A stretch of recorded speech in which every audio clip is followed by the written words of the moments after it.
Hi, this is podcast number 19 in developing narrative ideas, and we're still focused on the key themes, these sort of emotional connections between audiences and narrative. And in this one, we're looking at the fear of the unknown. Obviously, directly linked to horror movies and things that people readily recognize at one level. But what is it really about? Where does it really come from, and why has it survived through all the different generations? As one of the guiding sort of emotional links that we can talk about. Well, crucially, of course, it's to do with the fact that as individual human beings, we know there's a huge amount we don't know. No matter how many books we read, no matter how many hours we spend on the web searching out obscure corners of knowledge, the sheer amount of things that we do not know clearly outweigh what we do know. Even collectively, it's recognised that our lack of knowledge is actually mind-boggling. One only has to walk into a major library or spend a few hours trawling the web to realise there's a lifetime and more here that will never be within your grasp. And if it was a fear of the lack of knowledge, then that one level would not be that threatening. But it's more the fact that comes with that lack of knowledge, the fact that there are things out there that are unknown and will be forever part of our lives. The fact that this unknown exists every single day we breathe means that there's a concern about, well, what if something in that great unknown comes to get us? And this is the point. The fear of the unknown stems not from the fact that we know we just can't know everything.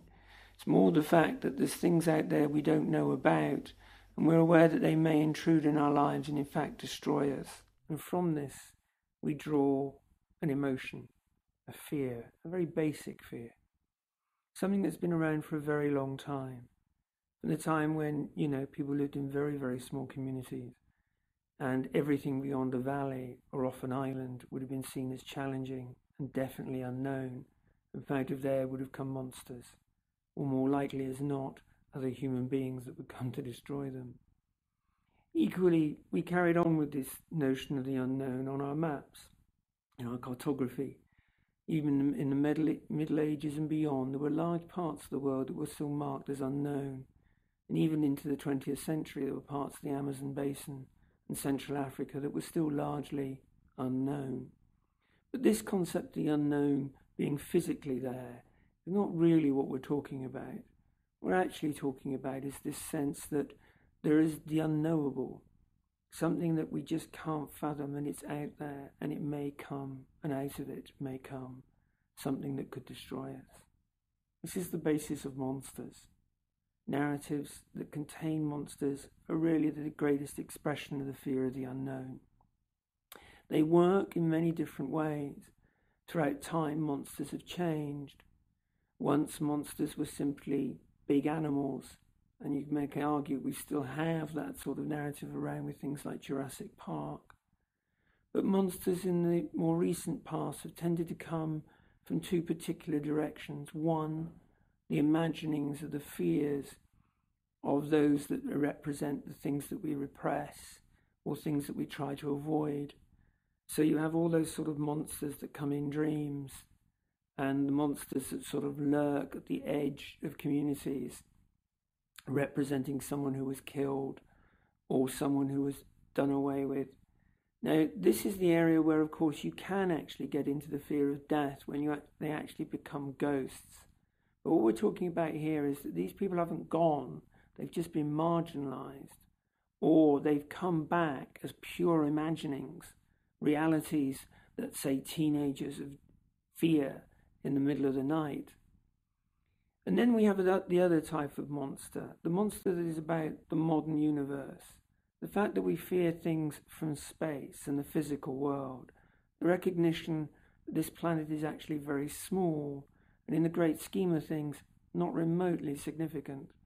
And in that sense, the great unknown captures this sense that human beings now become aware that they are in fact very small. And we have films that deal with meteorites coming from outer space as well as aliens. Of course, the great Alien film, the 1980s, was probably one of the greatest expressions of the monster and the fear of the unknown we've seen in recent cinema history, and has been copied many, many times. And in this sense, monsters don't have to be that elaborate. They merely need to charge at us and potentially kill us. And this is when you know you're actually in the fear of the unknown territory. When your monster is basically simplistic, and at the end of the day is merely a route to death and destruction, and not some complex being that needs to be worked out.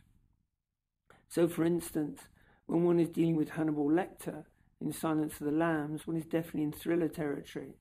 This may be seen as a monster, but in fact there's a lot of working out going on here, and we're very aware that he's another human being dealing with other human beings, and we're definitely in thriller territory. Whereas when we're dealing with something like Freddy Krueger, or Jason, or the meteorite in Armageddon, there's no way back here. You either destroy these monsters, or they destroy you. The chance of understanding is zero. One is merely looking for weaknesses, ways in which to contain them or take them out.